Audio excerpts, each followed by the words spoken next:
Halo, assalamualaikum warahmatullahi wabarakatuh. Berjumpa lagi bersama gua Wildan Copa di acara catatan pejabat di YouTube akun pejabat. Kali ini kita akan membahas bahasan kita adalah bisa dibilang lanjutan dari bahasan yang kemarin. Kenapa bisa seperti itu? Kemarin kita membahas tentang asal usul nama Nabi Muhammad, sehingga ada kan contoh anak kecil yang kepengen namanya Muhammad, ada Muhammadnya ya kan. Nah, minggu ini kita akan membahas kenapa Allah menamakan dirinya Allah. Kenapa harus Allah? Kenapa? Apakah ada yang lain? Nah, ini dia, ya kan?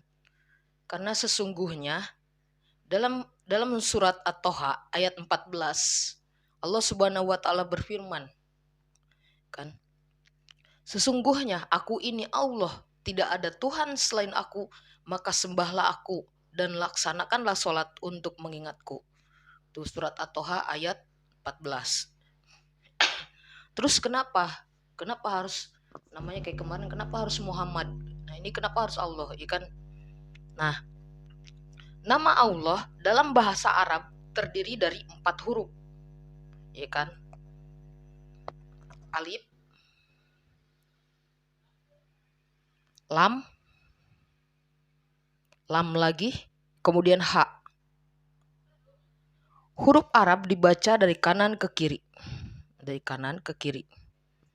Jika nama Allah ini kita hilangkan satu persatu, mari kita hilangkan hurufnya satu persatu. Yaitu yang pertama alif, dan akan tersisa 3 huruf. Tersisa 3 huruf. Lam, lam lagi, kemudian ha. Ketiga huruf itu masih bisa merujuk kepada Allah, yaitu lillah atau milik Allah. Milik Allah lah apa yang ada di langit dan apa yang ada di bumi. Al-Baqarah ayat 284.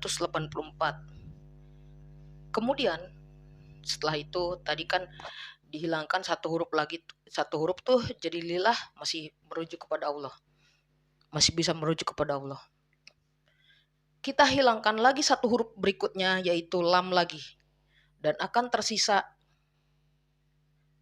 lam dan ha, ya kan? Lam dan ha. Huruf tersebut masih bisa merujuk pada Allah, yaitu lahu. Maksudnya adalah bagi Allah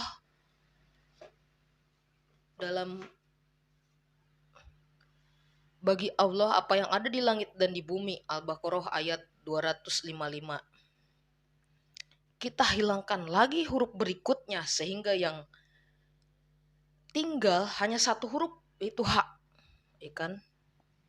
Masih dalam surat Al-Ikhlas, Qul huwallahu ahad, katakanlah dialah Allah yang Maha Esa. Al-Ikhlas. Nah, kan tuh tinggal satu huruf lagi, hu, Allahu ahad. Tuh, ya kan? Allah yang Maha Esa. Semua huruf tersebut kita hilangkan hingga tidak ada lagi yang tersisa di sesuatu yang tidak nampak, dinamakan gaib, ya kan? Tidak ada nih, tidak ada huruf yang tadi alif, lam, ha udah dihilangin lagi nih, hingga tidak ada lagi yang terlihat. Sesuatu yang tidak nampak dinamakan gaib dalam Al-Baqarah ayat 3, yaitu mereka yang beriman kepada yang gaib dan melaksanakan sholat. Tuh, ya kan? Nah, sekarang gue mau sharing nih. Baru 4 menit, 5 menit nih. Sekarang gue mau sharing. Jadi dulu sebenarnya ketika mantan gue yang mualaf itu, Adriana Letusia Reza, meninggal, gue merasa bahwa apa yang menimpa gue ini itu karena Allah gak sayang sama gue, ya kan? Gue merasanya seperti itu. Kenapa orang lain bisa bahagia, bisa, kan gue sering sharing tuh ketika seorang muslim berhubungan dengan non muslim, kemudian non muslimnya masuk Islam, kemudian dia berkeluarga, kemudian dia bahagia, banyak kan cerita-cerita kayak gitu. Nah terus dalam hati gue kenapa gak bisa seperti itu, ya kan? Kenapa dia harus pergi ninggalin gue itu kan? Gue udah berteman selama 15 tahun gitu kan. Lalu setelah itu gue bermimpi gue kedatangan almarhum kakek gue. Setelah itu dia bilang, lu gak boleh gitu, perjalanan lu masih jauh, lu harus kalau diterjemahin ke bahasa Indonesia, lu harus melanjutkan perjalanan lu masih jauh, lu harus jadi anak baik-baik. Akhirnya gue kan keliling masjid seluruh Jakarta. Setiap kali menitipkan tas atau sepatu di masjid itu, gue kan dapat nomor penitipan ya kan, buat ntar ngambil barang gue lagi. Itu selalu nomor 204. Sampai gue ajak temen gue ke masjid kan. Setelah pulang ngamen tuh baca puisi pakai biola, pemain biolanya gue ajak ke masjid. Gue ajak ke masjid teman gue, bener nomor penitipannya 204. Kenapa? Kata gue, ada apa dengan angka 204? Gue searching di Google, setelah gue buka Al-Quran, ternyata 204 itu surat At-Toha. Jadi surat ke-20 dalam Al-Quran, terus ayat 4, surat At-Toha ayat 4, yang menyatakan bahwa Al-Quran itu benar-benar diturunkan Allah kepada Nabi Muhammad. Padahal itu yang gue sampaikan ke Resa sehingga Resa bisa mau masuk Islam dulu. Kata gue kan dulu kan pertanyaannya, kata dia, gimana kalau sebenarnya Al-Quran itu karangan Nabi? Kata gue gak mungkin, karena pas pertama kali Al-Quran itu diturunkan, yang pertama kali diturunkan adalah Iqra, perintah untuk membaca. Karena pada saat itu Nabi Muhammad tidak bisa menulis, tidak bisa membaca. Ya tidak mungkin dia mengarang Al-Quran. Setelah kejadian itu, apa yang gue mau dalam hati gue nih, gue pengen sesuatu banget gitu.